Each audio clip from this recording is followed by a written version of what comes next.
Bonjour Christophe Hague. Bonjour Jean-Philippe. Christophe Hague, professeur à EM Lyon Business School, cofondateur de Génération QE comme quotient émotionnel. Donc vous travaillez la question de l'émotion.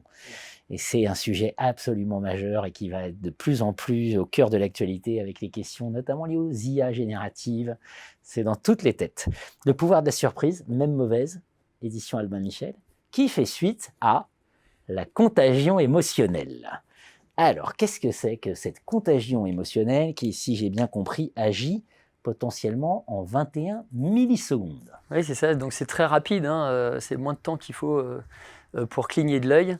Il fallait à Mohamed Ali à peu près 10 fois plus de temps pour repérer un signal lumineux et réagir à ce signal lumineux par un uppercut. Donc on est sur quelque chose de très rapide.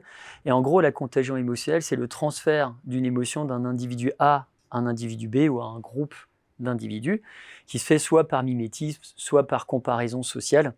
C'est pour ça d'ailleurs que la contagion émotionnelle, elle est favorisée dans le sens haut-bas dans une organisation, parce que quand vous êtes le hiérarchique, le N+1, que vous faites un peu la pluie et le beau temps sur les congés et les bonus de vos salariés, vous êtes un peu plus scruté, on est un peu plus attentif à vous.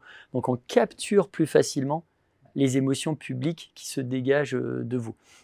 Et donc la contagion émotionnelle, moi je suis allé voir donc elle est considérée aujourd'hui comme l'une des chercheuses les plus citées dans le monde à l'université d'Hawaï. Elle s'appelle Helen Hadfield, elle est adorable et c'est elle qui vraiment a popularisé ce concept et donc elle témoigne dans ce livre.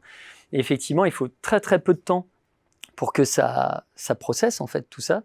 Et il se trouve que les émotions entre guillemets déplaisantes sont beaucoup plus contagieuses malheureusement que les émotions plaisantes. Et que celles-ci après agissent, les déplaisantes, un peu comme du velcro sur notre esprit, et on a un peu plus de difficultés, ou en tout cas il faut un peu plus d'efforts pour les décroter. Donc dans le livre, il y a aussi une collègue chercheuse qui s'appelle Moira Mikolasek à Louvain, qui propose par exemple des sas de décontagion émotionnelle pour aider à se décontaminer d'émotions toxiques qui nous placeraient dans des situations un peu malaisantes, de gênance, d'infériorité. Vous savez, ces émotions qui arrivent, mais pas dans le bon tempo, pas avec le bon timing, pas dans la bonne situation, et qui sont un peu compliquées comme ça à écarter. Et il y a une idée par rapport à cette contagion émotionnelle, il y a un cas comme ça qui est assez symptomatique de tout ça, et qui montre la puissance de cette contagion. C'est un type que j'ai rencontré il y a quelques temps qui s'appelle Captain Hawk, donc c'est une méga star aux États-Unis, ancien béret vert, ancien membre des forces spéciales.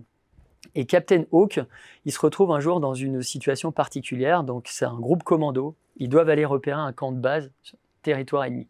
Et donc là, ils vont emprunter le jet privé d'un baron de la drogue. Donc déjà, ça commence mal.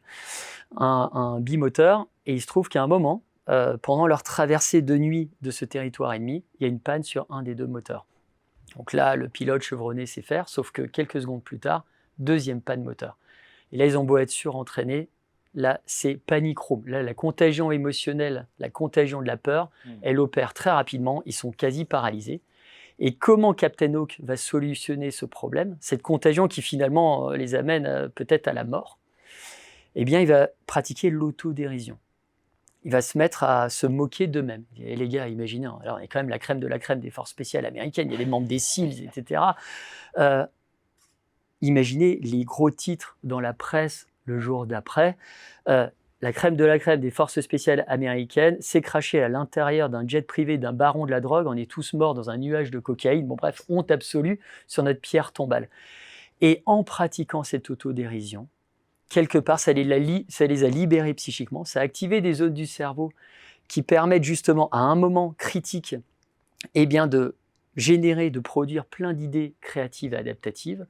Et on switch en termes de schéma mental sur ce qu'on appelle la pensée latérale. Autrement dit, le fait que l'enjeu ne doit pas tuer le jeu. C'est pas parce que le problème est sérieux qu'il faut le traiter de manière sérieuse. Bon bref, donc ça c'est un exemple. Et donc il s'est passé qu'à un moment, le pilote qui se marrait en fait, alors que juste 2 secondes après était totalement pétrifié, a eu un tilt. Il s'est dit, attends, je vais faire demi-tour, je vais surfer sur les vents ascendants, descendants, je prends le vent de face. Il a réussi à atterrir sur une zone sans se faire canarder par les forces ennemies. Ils ont tous fini sains et saufs.